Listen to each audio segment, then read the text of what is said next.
Hi everyone, welcome to the very first episode of Traverso Tuesdays.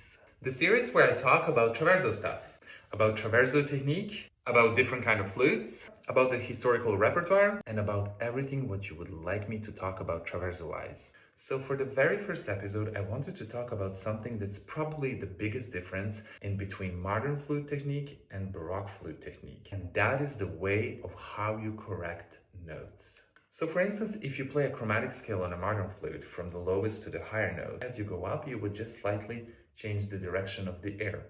But if you do the same thing on a Baroque flute, it will probably not work. So if I play a chromatic scale on a Traverso, you will notice that every note chromatically has its own unique color.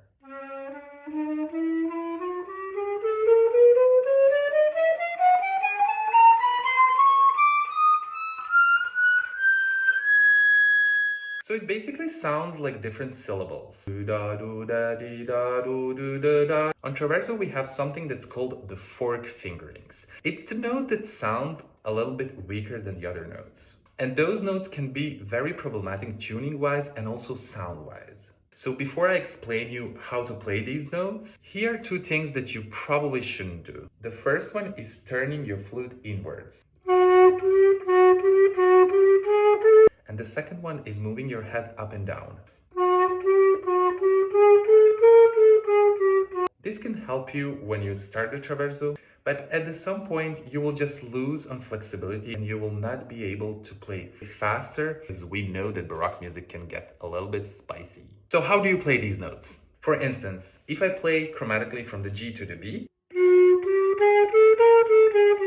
I'm basically doing da do da do da do da do da. With this technique, your lips will just change the air direction without losing the air quality, because you need a fast airstream and a quality airstream for Traverso to sound good. So how do you work on these notes? You take the notes that you're struggling with, for example, the B flat in the first octave, and you try different syllables and you see what works the best for you.